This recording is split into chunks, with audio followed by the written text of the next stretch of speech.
of July 2004, approximately 3:30 p.m. Interviewers are Wayne Clark and Mike Russert.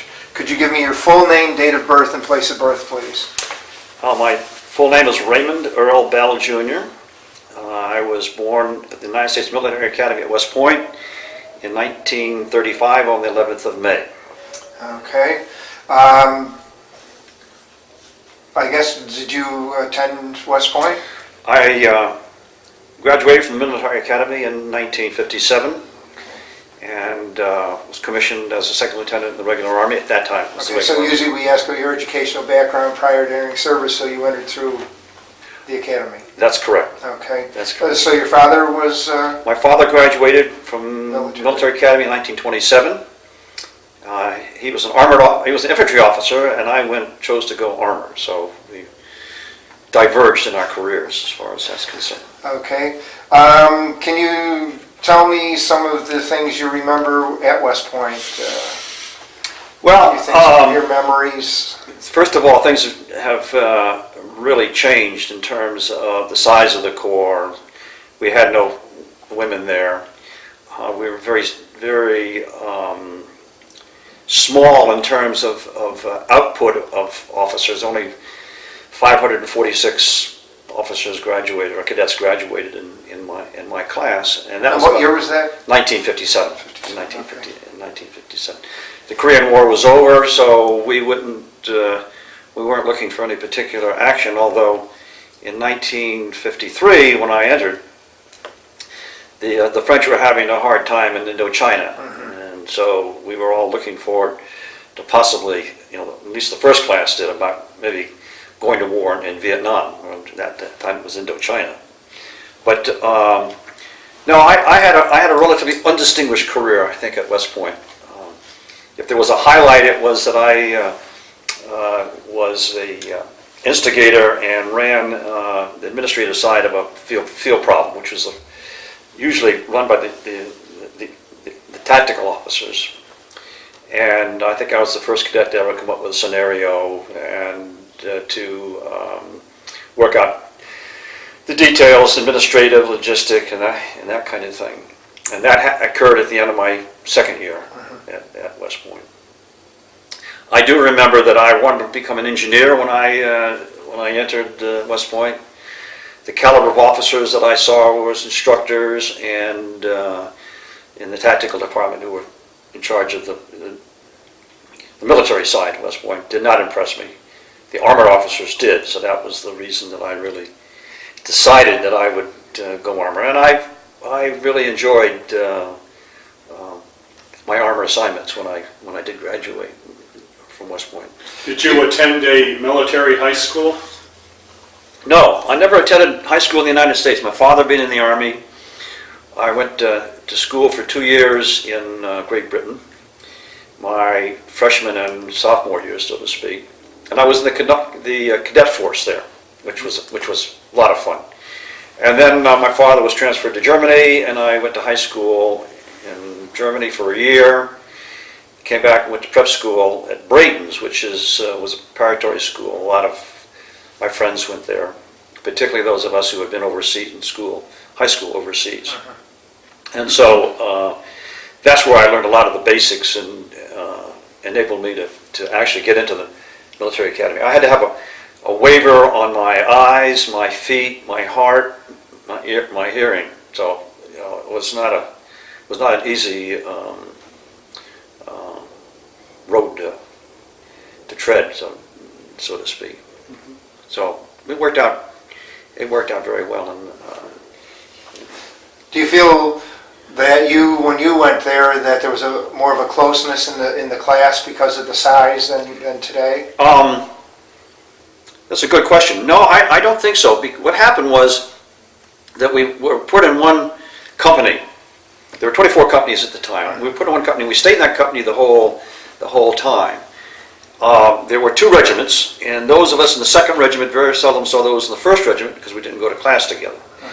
In the summertime, they tried to mix us up. So we did get a chance to be with each other when we were, be with other members of other companies when we were on summer training. And also they had us graded by height. in terms of assignments.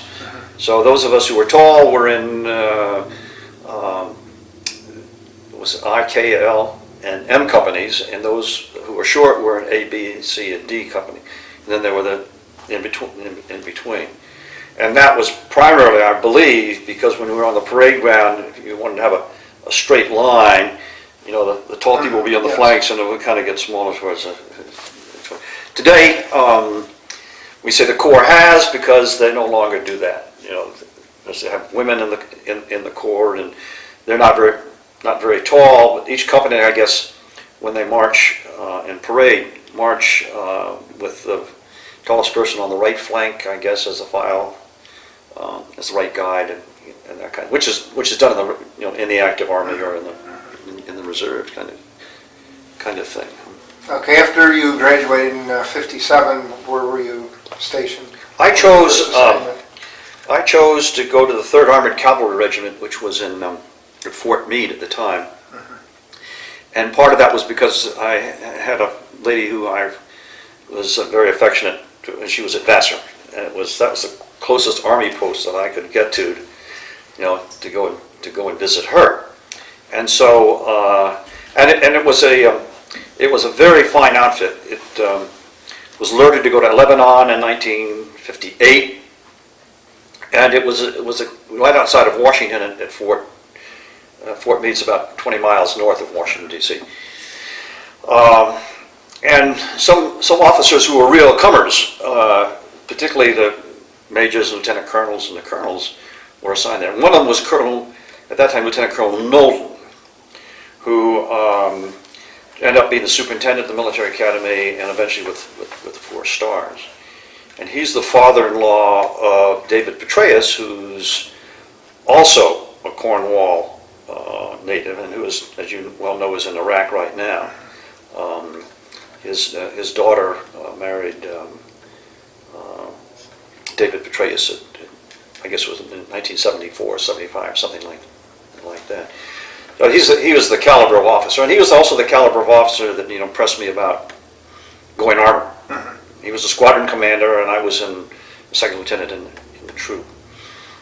And from there, I went to Germany. Went to a tank battalion, which Elvis Presley was a member, and our paths crossed a couple of times in the field.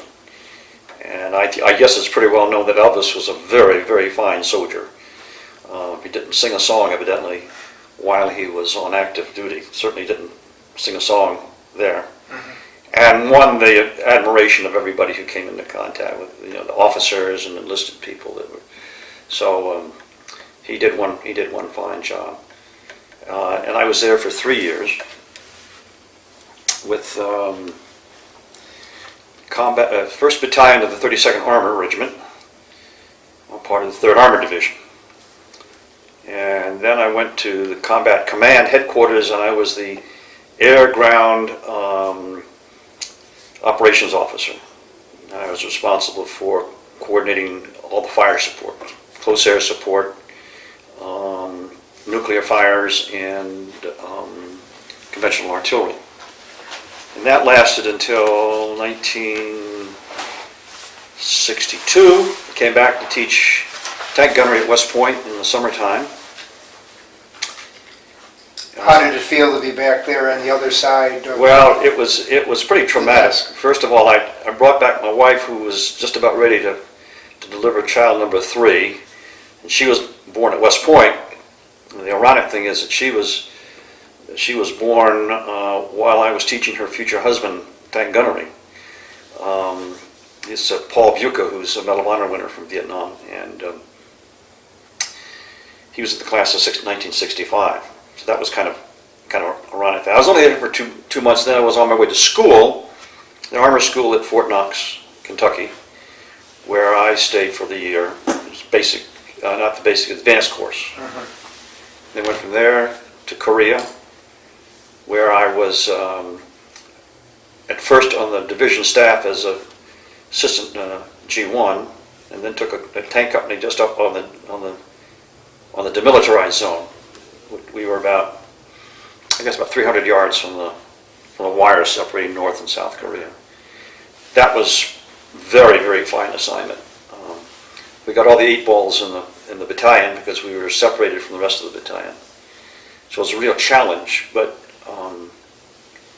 the troops responded really, really well. And that was the days, of course, when we had an army which was composed of draftees, but also it was right after the Berlin crisis, so we had a lot of National Guardsmen who stayed on active duty. And I got a couple of officers from I think it was the 150th Armored Cavalry out of West Virginia.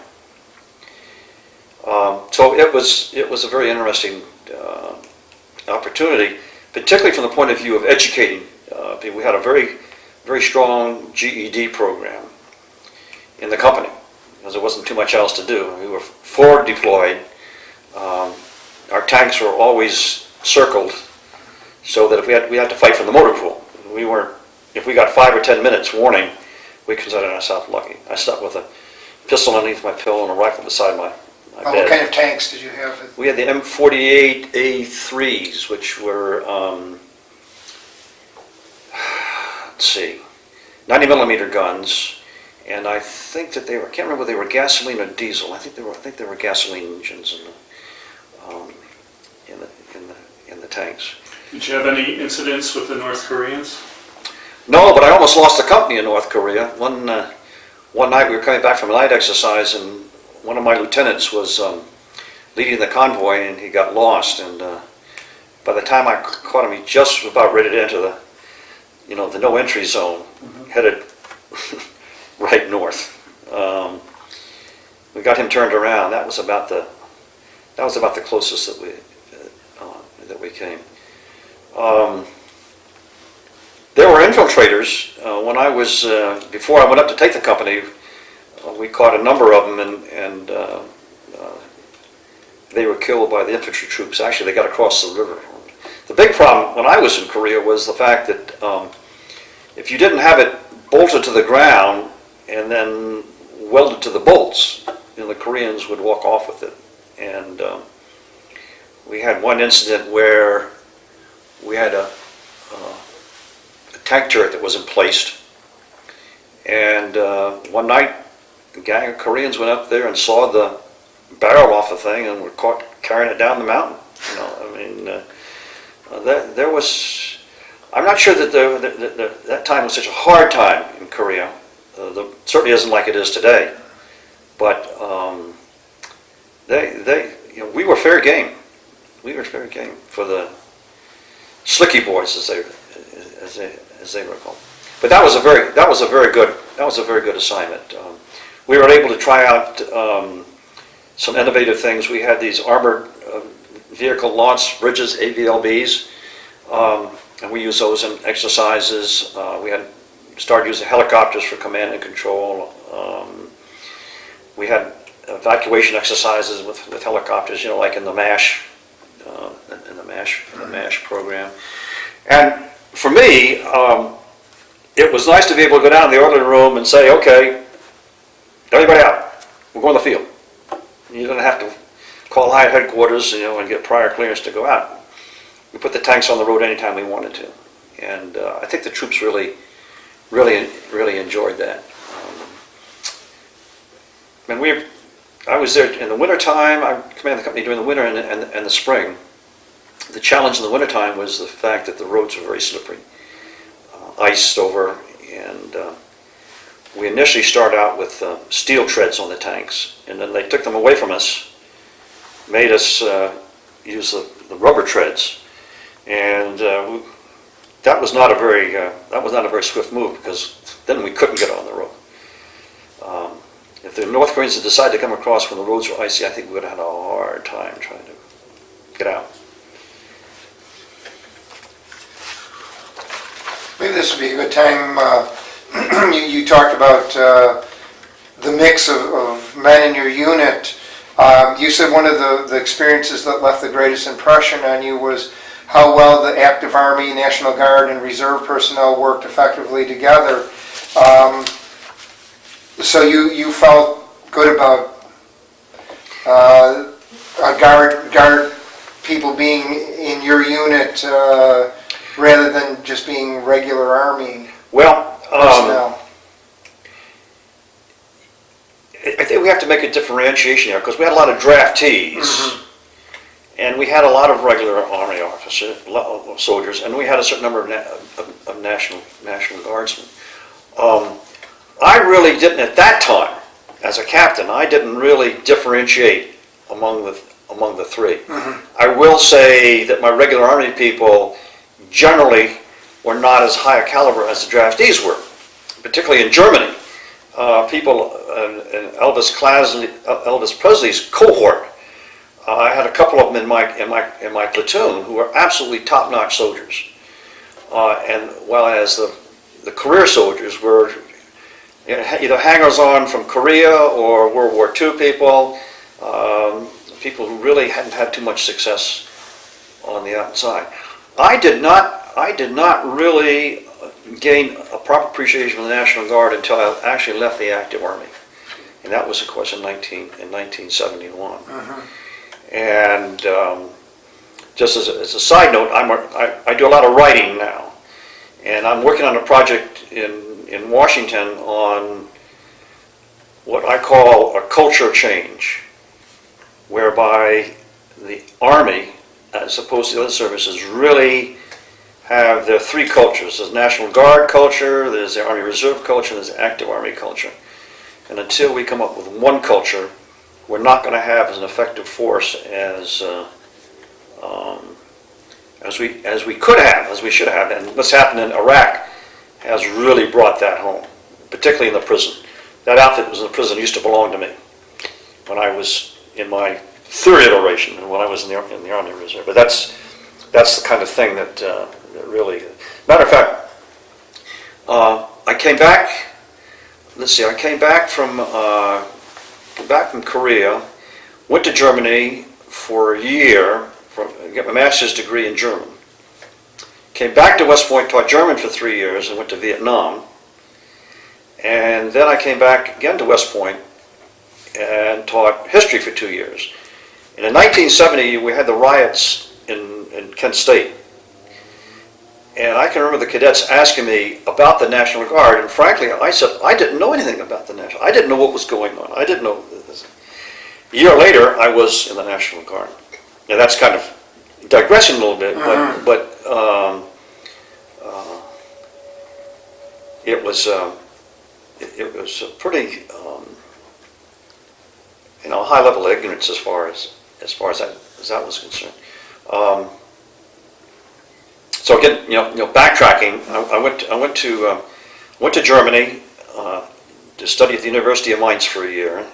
Came back, went to Middlebury College for a master's degree in German, and then taught basic German at West Point for 3 years. And of course, that was a time when Vietnam was really heating up. So we. I and most of my class actually were teaching there. I would say, well, not most, about 30 to 40% of my classmates were actually teaching at West Point in all the departments. So the idea was to leave there and go to war and go to Vietnam. Everybody wanted to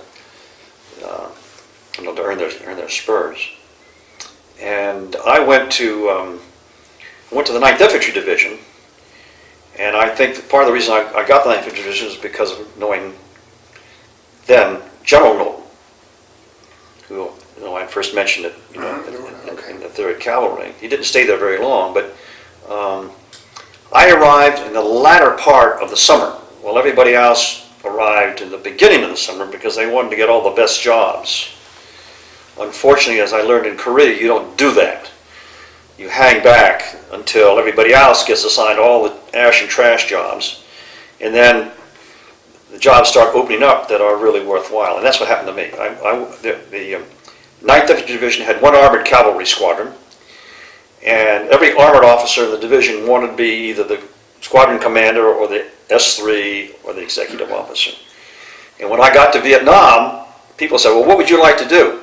I said, well, I'd like to be the executive officer of the cavalry squadron. So, I've got that job all sewed up. You're about 10th on the list for that. You know, if you want to wait around for 2 more tours, you got to. Well, the jobs that other people had, their bosses weren't about to release them because they'd only been there for a month or two.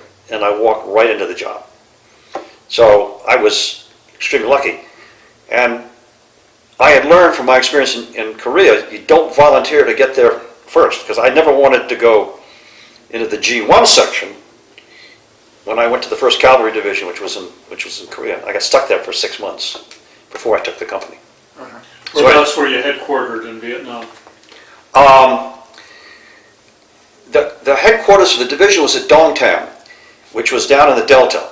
The squadron was up near Quan Tri, which is north of Hue and south of the demilitarized zone. Are you familiar with that? We were on the street without joy.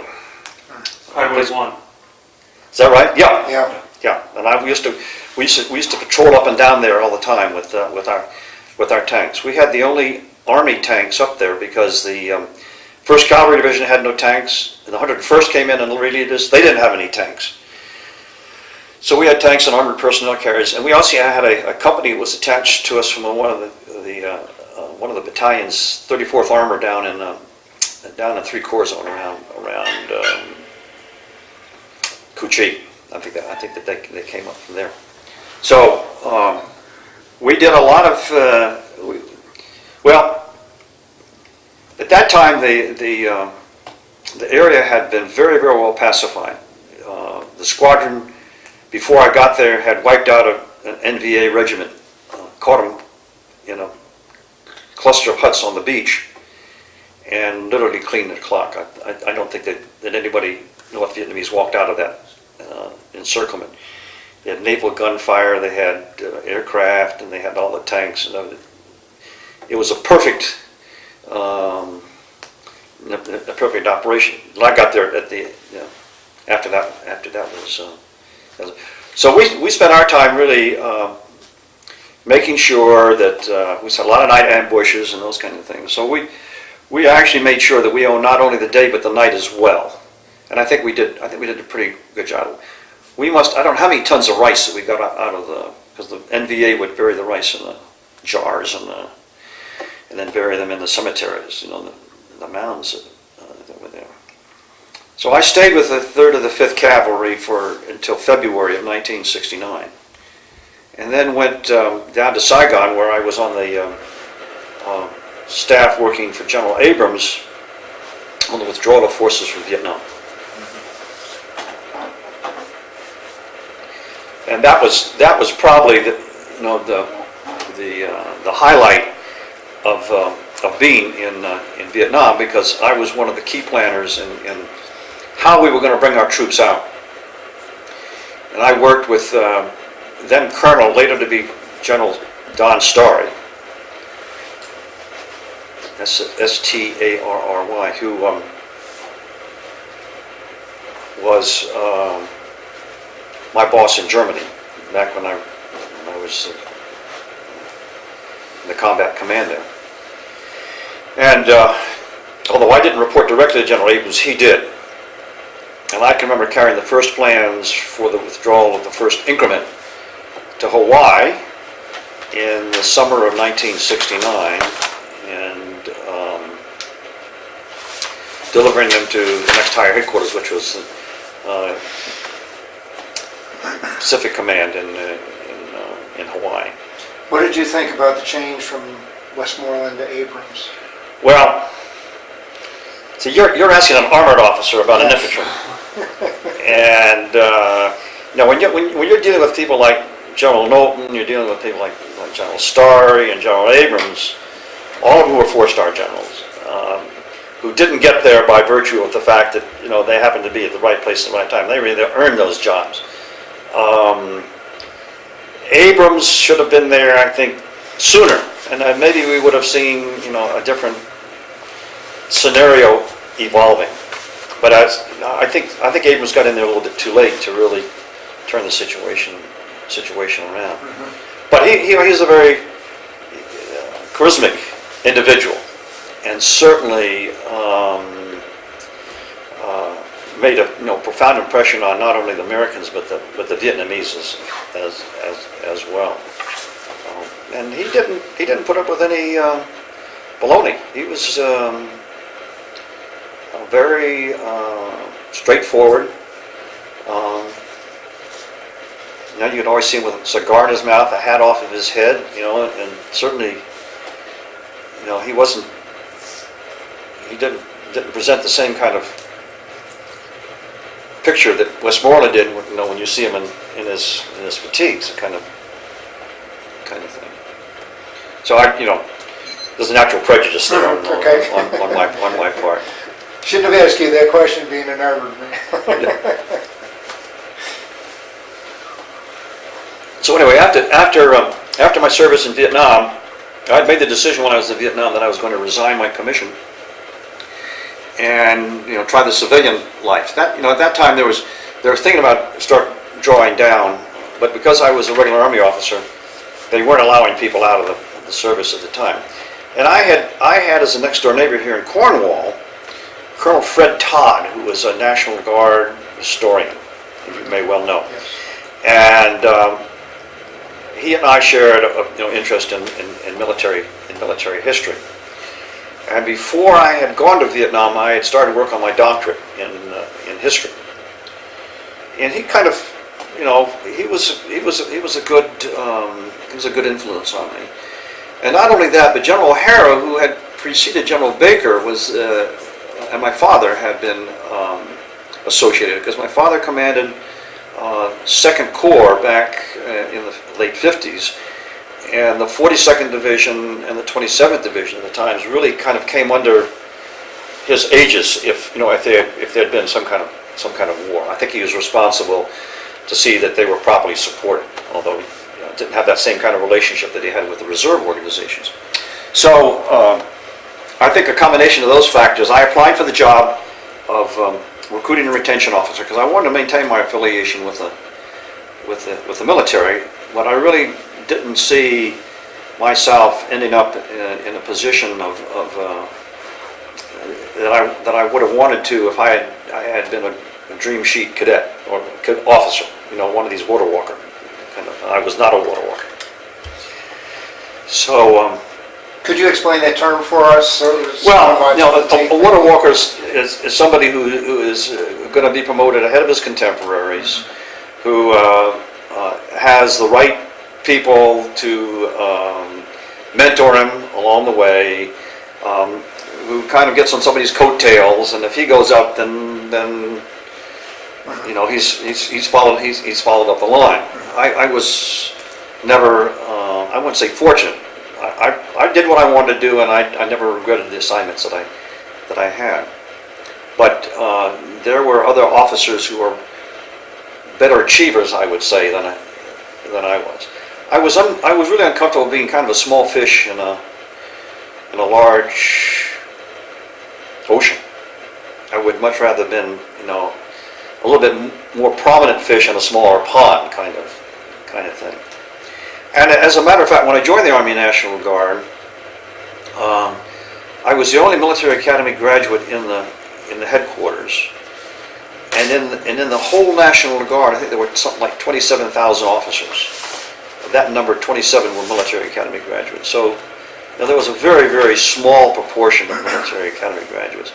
Luckily, today that is reverse course, and that's when you talk about a common culture. That's really important because I think that people in the active Army, particularly in the junior ranks, who decide after they make captain, that they no longer want to be active, but they've gained enough equity in their service, either Guard or Reserve, and don't want to throw that away. That it really behooves them to look into either a Guard or an Army Reserve opportunity, and there are a lot out there, probably more in the Reserve than there are in the National Guard. But anyway, I was really fortunate to be assigned to the state headquarters. It gave me a chance to travel around and meet some really fine people. I went all the way from Dunkirk were A Company of the 1st Battalion of the 127th Armor, I think still is, out to the tip of Long Island. At that time, F Company of the 42nd Aviation, I guess, was a maintenance company. It was out there. Well, part of it was out there. I went to places like Malone, Ticonderoga, Utica, Leeds. Middletown wasn't an armory at that time, but Orangeburg was. There was one in Ossingen. That's long gone.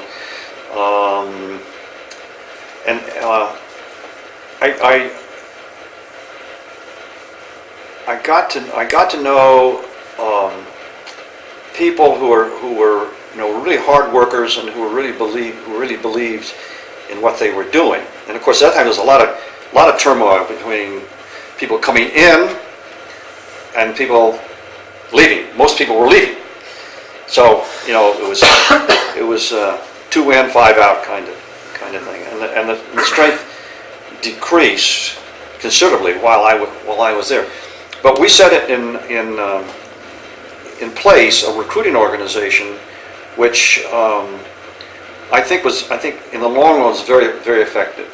For instance, we made contact with the active Army recruiters, and there were 5 active Army recruiting battalions in the state of New York, and each of them were very, very well staffed, and there was just 3 of us in the state headquarters. But we managed to put people on what we call full-time training duty. Maybe you're familiar with that term. FTDD is what we used to call it. And they would, we'd put them in with the headquarters of the Active Army Recruiting Battalion. And anybody who came in who the Active Army couldn't sell them on joining them, it was easy enough just to pass them down the line to the National Guardsmen. In one example that I can think of particularly, I think it was in Queens. There was a battalion, 2nd Battalion, 104th Field Artillery, was at about 50% strength. And we got together with the active army recruiters there, and I think within 6 months that battalion was at full strength. Primarily because we were accepting people that, one, that the active army couldn't take, and 2, was because we had a very good association with that. But there was a question of money. We had the money, but there were restrictions on how we could use it, how we could pay people. You weren't allowed to assign people quotas, but that was the only way that you could really monitor their performance. So I don't know how, I can't remember exactly how we did it now, but it worked pretty well. But it was hemorrhaging was so great because most of the people in the Guard had done their service, the 6 years, and the active the new Army, if you will, the all-volunteer Army was 2 years old, one half year old, I guess, by the time I got in there. So I was there from 1971 to 1976, and was promoted out of my position. I went in as a lieutenant colonel and left as a lieutenant colonel promotable, and they didn't have a slot for me, and they weren't going to give me a slot. First of all, I was a technician, and we had enough technicians there who had been there for a long time, and then there were state employees who were, who wanted one of those positions as well. And there were only a certain number of colonel positions anyway, so that really didn't bother me. So I went to the USAR, and I went down to the Bronx and joined the 1163rd USAR School, and was back at West Point teaching Command General Staff College for a year. And then I got a real break. I got accepted at the National War College as the resident Army Reserve officer. And I was the third officer to be selected. There had been two prior to my time. Now they've opened this up a lot more. But previously I had done by correspondence the Army War College. So they figured, well, I guess, 1, I had an apartment in Washington, 2, I was at the proper grade, and 3, they know that I had a relatively high degree of competence in terms of I mean, they weren't going to send a complete dud to the National War College. And I went back on active duty for a year, left there in 1979, and then, as so often happens,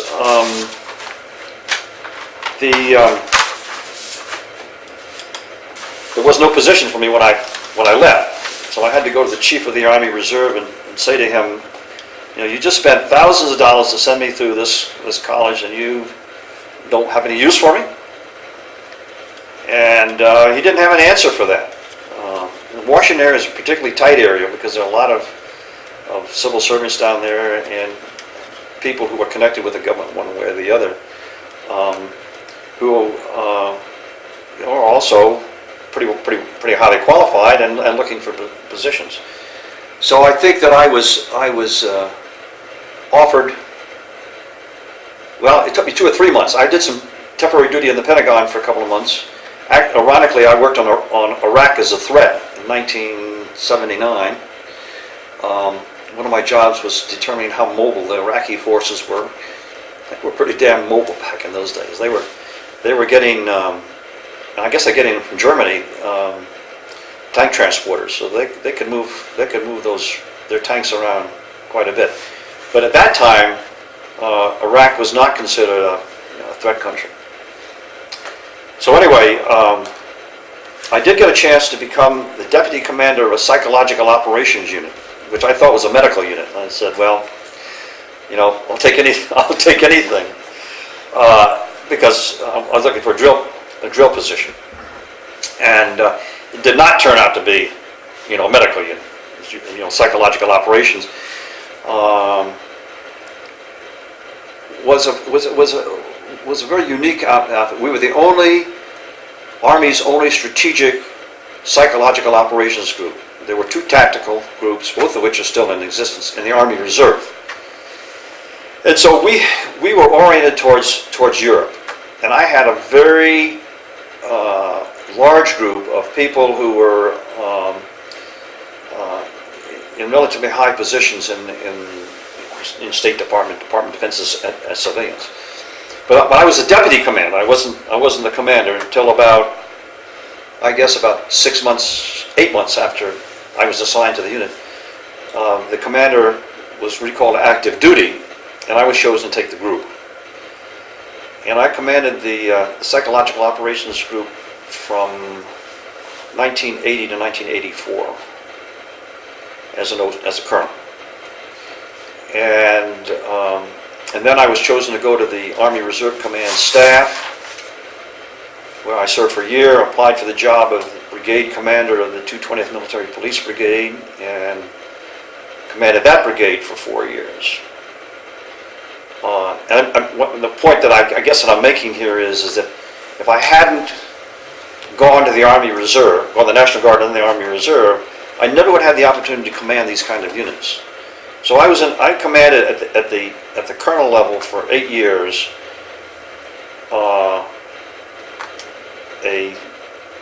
two units which really had real missions in the world. I mean, the 220th MP Brigade has been in Iraq. And once in a while I'll see patches on, you know, in photos. But I would never have been able to do this had I stayed in the active army. If you get to command 2 years at the 06 level, you consider yourself pretty doggone lucky. And so I had a ball. Psychological operations group,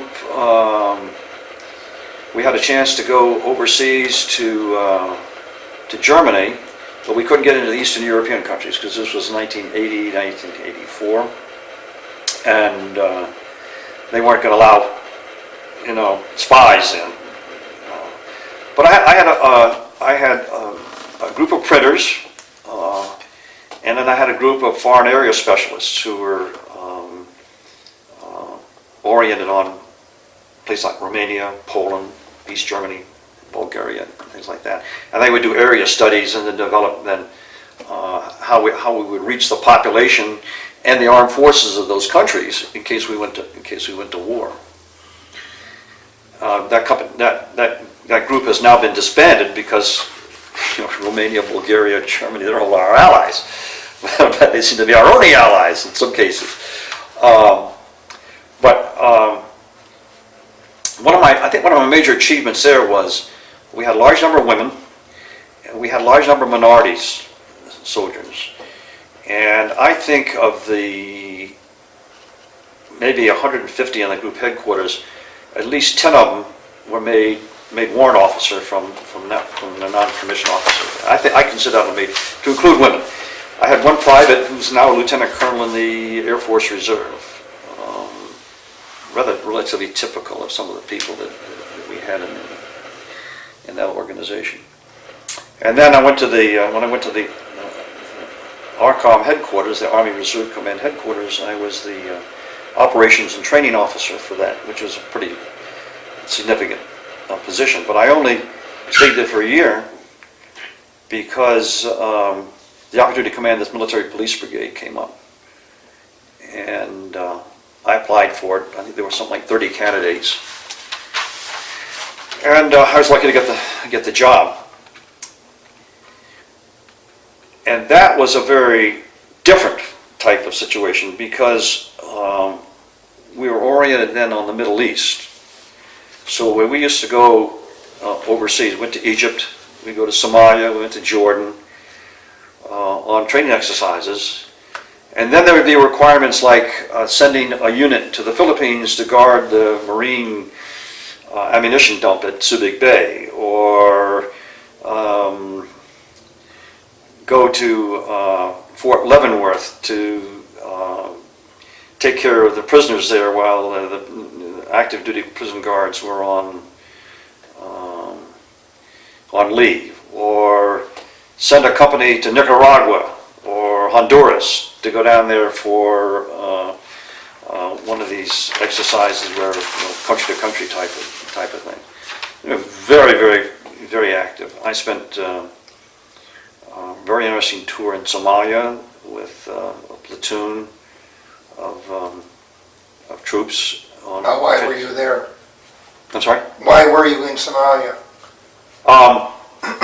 We were there on the behalf of, I think it was General Adid. This was in 1980, in the 1985, 86, 87 period. And the Russians had been kicked out, and the Americans had been invited. And we went in and built a command center for them in Mogadishu. We sent special forces in to train their paratroopers. We sent in well drilling detachments to drill wells back in the backcountry. My troops went in.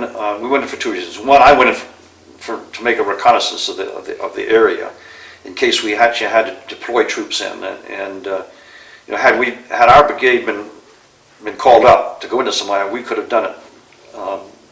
I went in and we took a look at the airport and the port and the city of Mogadishu are all intertwined, and getting around there is even to this day is pretty tough. You just can't walk in there and instantly know what's going to happen. So I took my aide in, and then I sent another group went in to actually protect the American contingent that was there doing the well drilling and special forces, and it was very interesting. They had an exercise. The Somalis had an exercise, and I can remember standing on the tarmac of this airfield, and on my left was an East German Army officer, and on my left was a Red Chinese Army officer, and there I am standing there in my BDUs. Of course, the Russians weren't there because they'd been kicked out, but the Chinese, very active in Africa, certainly in that part of the world, and so were the East Germans. The East Germans were there more for the police, and we also served in Jordan, and that was a particularly interesting occasion because we got to work with the Jordanian Navy and the U.S. Coast Guard, because one of our duties was port protection. So we went in and ran at least one exercise with the Jordanians on how we were going to protect the port of Aqaba. And so we had troops on the dock there that were helping with security of unloading armored vehicles that were being sent up to the desert to serve with the Jordanians on exercise. And then we were in Egypt, where we deployed a couple of battalions, one from New York City, 310th, I think it was the MP battalion, and they rotate companies in for a couple of weeks, 2 or 3 weeks. I was there for almost 2 months. And we had brigade headquarters had to have some kind of overlap. But those are the kind of things that we were doing in the late 80s. I considered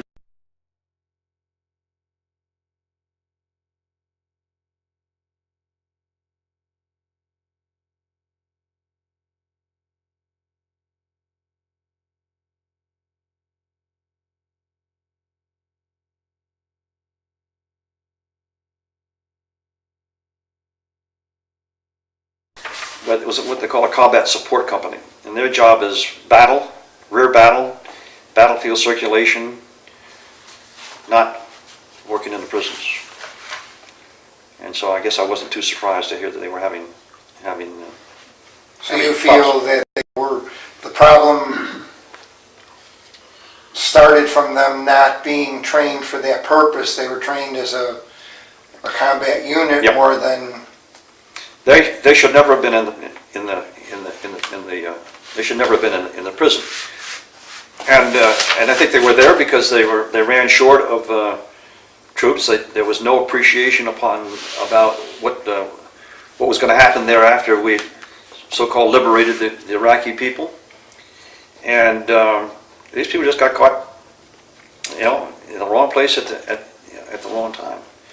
It's kind of interesting to notice that the soldiers that are having the most trouble were not even military policemen. They were clerks and mechanics and people like that, which to my way of thinking is absolutely inexcusable.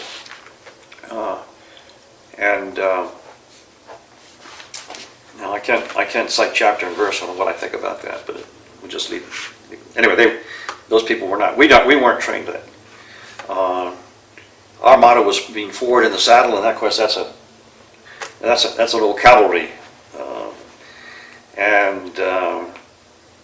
When we looked at the organization the way it's supposed to be, that's the kind of thing that we were doing. So whatever. I retired in 1989, and I've been enjoying my life in Cornwall ever since.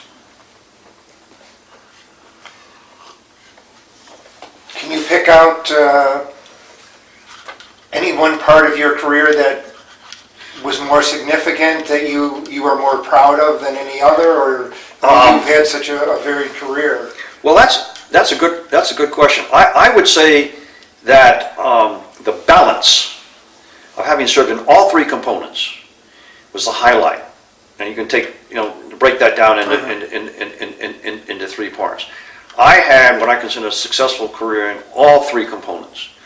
I got to do what I wanted to do. I made major contributions, I felt, in each one of those components. Entirely different, all the way from front lines in Vietnam and Korea, right back to psychological operations organization in London, was where we would have gone if we were going to war, and all the way to Iran. When I commanded the brigade, our war plans had us going into Iran. So to say that I enjoyed my time in the National Guard more than in the Army Reserve, or that I accomplished more, and truthfully say that was not the case. And I think that that's kind of unusual. I think people. I was just going to ask: is that unusual for someone to have all those 3 assignments? Yeah, like definitely. To have the 3 assignments, but to be able to say, not to differentiate between those 3, I think is I'm sure that you're going to find people who have. I know of people who had a great time in the active service. They went in the National Guard and they hated it. Well, they went in the Army Reserve and hated it. So that just is not part of my. It was not a scenario as far as my life was. Did you read a book called The War Managers about Vietnam? No, I can't say that I have. I was just wondering your reaction if you. No, tell me a little bit about it. It was a book. I can't think of the author of the book. He after the war, interviewed, sent questionnaires to a large number of general officers who had served in Vietnam, and wrote an analysis of command and control and so on. I could send you the title and the author and so on if you're interested. I don't know. That's a pretty easy. That's a pretty easy title to. Yeah, to, I to can't think of remember. the author right now. But you know that. Yeah. But that. I mean, just the title there, it makes me think of certainly this, and this never happened to me because we never got into that kind of a situation where you had the division commander in a helicopter was flying above the regimental, the brigade commander flying in a helicopter above the battalion commander in a helicopter, the company commander in a helicopter, and the poor platoon leader on the ground, being given directions by four different people. That's not leadership in my book. That's management, and that happened. Unfortunately, too many times. I think we've gotten away from that now, and I think part of it is the fact that the all-volunteer professional army has really worked out, and you have great people in the active service. You got great people in the National Guard. You got great people in the Army Reserve, and everybody's there because they want to be there. And I think maybe leadership has more meaning now than it did back in those days, where management was kind of the name of the game. The sort of division commander who said, "Okay, sir," or the platoon leader said, "Okay, to the division commander, sir, you want my squad? You can manage it. You can deploy my squad if you want to." And then there were division commanders. I think that probably, maybe not squads, but platoons or companies and that kind of thing. So, do you think Frederick Todd still he's had an influence on you and looking at history and? Well, I do a lot of writing on military history right now. That's well, essentially what I do is I write about the experiences of World War II veterans who some of who have been on tours with me, which I led a couple, about 3 or 4 tours at one time. They're too old to take on tours now because the risk of them dying is too great on you. You're overseas for 2 years and you're in a place like Eisenach in the middle of Germany, and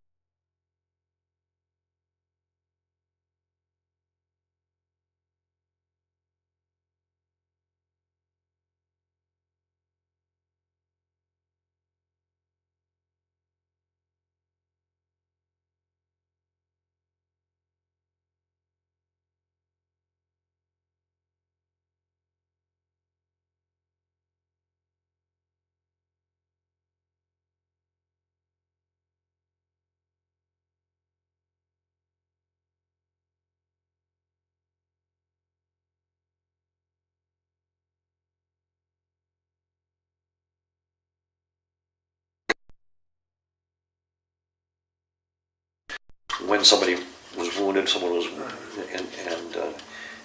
and that kind of. So in that respect, Fred Todd had a big influence on me. But when I obtained my doctorate, it was in Austrian military history. So I was able to use my German that I had learned while I was at Middlebury, and then when I was working in the archives in Vienna, was able to make that pay off in terms of an advanced degree kind of thing. Have you stayed in contact with any who served with you over the years? All the time. That perhaps is probably the most important thing that I can say that I've done since I retired. I'm in constant contact, for instance, with my sergeant major, the PSYOP group, who I've known for 30 years now. Officers who were captains and majors are now colonels. Some of them are generals. That I think probably more than anything else is my major achievement, is seeing seeing the development of young officers go all the way from lieutenants to captains to majors to colonels, and then some to generals. Some have disappointed me in that, they got to the 06 colonel rank, and then they're good enough to be generals, and just weren't able to get that extra little bit of push to go up and, and get, and earn a star. But no, and I'm literally in constant contact with all, and I'm going to Washington next week, and I'm going to be joining my former chemical officer, who's now a colonel. He's an assistant division commander, training division, and we're going to be working on an article on the Army Reserve, the Army Reserve. One of my recruiters started out as a sergeant with me. He's now as an Army National Guardsman, went to the Army Reserve. He's out in a logistician, very fine officer who, because he by virtue of his recruiting duty, made enough money to go to get a master's degree from St. John's University down here on Long Island, and he ended up as a group commander in the Army Reserve out in California. So he's all the time. But what I find is I'm a sounding board, because a lot of these people who are still active, and they're very unhappy with what they're experiencing in their own particular areas and things like that. So, I'm very sympathetic here to what they are talking about, or what they're thinking about, or what they're complaining about, that kind of thing. Most of the complaints are pretty valid. Okay, do you have any questions? All right, well, thank you very much for your... Okay, good. That was a good hour. Right to the